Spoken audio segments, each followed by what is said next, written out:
Hey, I'm Kevin, and this is not the kind of content I imagined myself creating when I was in theater school, um, 1991 to 1995.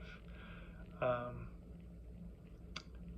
but I have come to feel there is some value in sharing this, and I'm actually kind of excited to share it. Um, so I want to start in 2007. I'm living in Oak Park, and I remember looking south towards Harrison Street, and there was a guy with no legs, and he has those contraptions. There's a name for them. They escape me. On on his legs that allow him to run. I guess, sort of attached to his knees that allow him to be a runner. And I'd never seen that in person before, and the guy was running like a boss. And I said it out loud, like, shit, if that guy is running, why am I not running? Look at this guy. And that summer, I see my cousin Sarah at the beach, summer 2007. Neither of us are runners. And we commit to, what if a year from now, fall 2008, we run the fucking Chicago Marathon? What if we do that? If we just said yes and committed to it, could we do it? And we did, and we did. We trained, and she and Virginia or Maryland, wherever she was living at the time, me in Chicago, and we did, and we ran that marathon. And that time began this incredible relationship with running. That's really been the greatest source of positive mental health support in my life. I have a relationship with running. I'm so grateful for it. So many times I felt like running saved me. It got me through difficult times. It helped me celebrate joyful times. It was so great for work, like working through problems and challenges on a play that I was working on, thinking about language I might use to communicate with different actors, how to solve staging issues.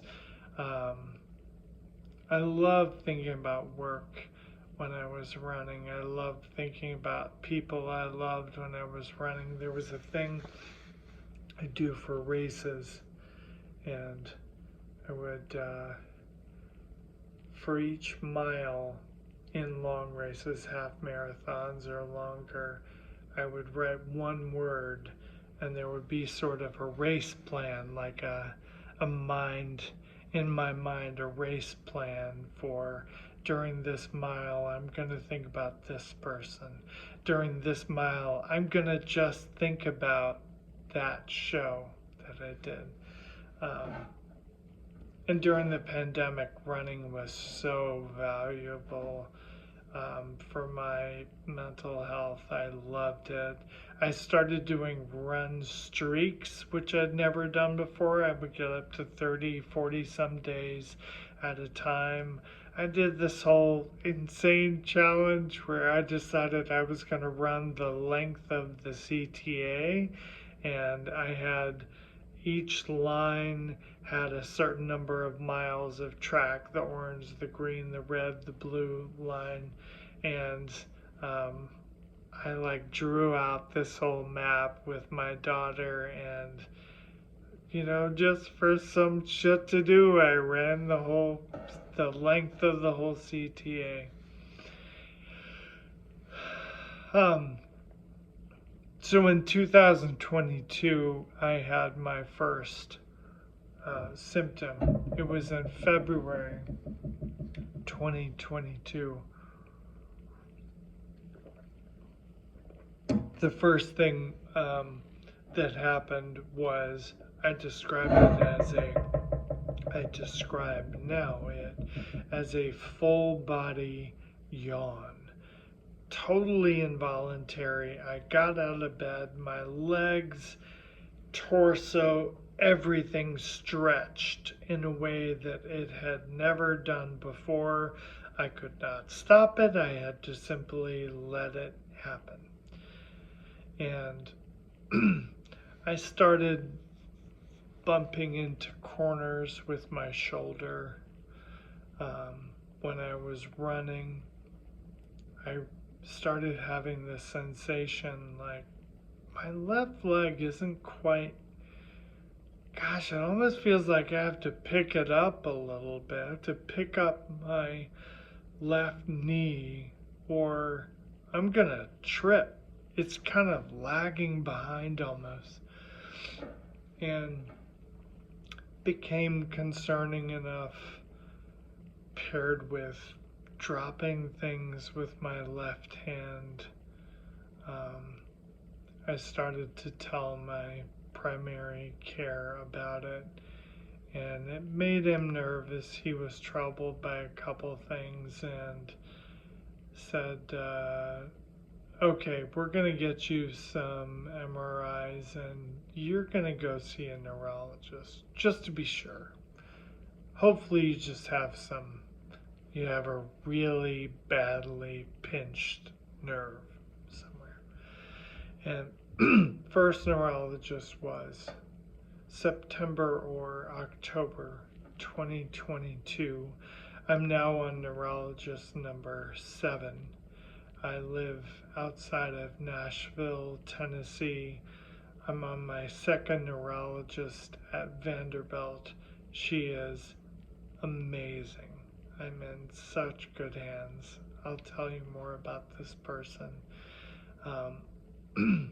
And I am 2.5 years towards a diagnosis of something called primary lateral sclerosis, PLS, also known as you don't fucking want this sclerosis, or as I like to call it, what the fuck sclerosis. Because every day something happens that makes me go, what the fuck?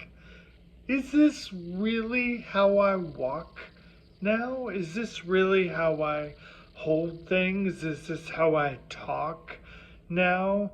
Am I really on this medication? Is this really the 8th kind of this medication that I've tried? Did I really just trip over that? I say, what the fuck? You gotta be kidding me. Every day. It'll take 4 years to officially get a PLS diagnosis. I think that time is reserved clinically to keep eliminating other possible options. It's misdiagnosed a lot early on, but we've now eliminated almost everything. My neuro literally just thought of something else I haven't been tested for, so we're waiting to hear about that. But I have a progressive neuromuscular condition, and it is crazy. It's crazy pants. And I want to share about it with you. It's something that's part of everything I experience every day. And even as an artist who is very curious about people and deeply interested in people, I didn't really consider what it would be like day to day to have a disability. I think I was afraid to ask people I knew who had a permanent disability. It felt intrusive, and certainly strangers certainly wouldn't tend to walk up to people I don't know and be like, God, looks like that hurts, man. Are you okay? How is it walking around like that? Um, looks tough. Tell me about it. But I think everybody probably wonders about that. And I have this thought that, like me seeing the guy with no legs running, that it could be helpful for somebody who is in a different place. Maybe it's a chronic illness. Maybe it's a permanent disability. Maybe it's a different kind of stuck. And shining a light, I think, is one of my favorite things that art does. One of my favorite things theater does, and shining a light on, yes, the pain, the discomfort, the vulnerability, but also the humor, and especially the survival, the surviving it. All right. Yeah, this is content that I'm making. It's not quite the same as the one person play I did, but this is the play I can do right now.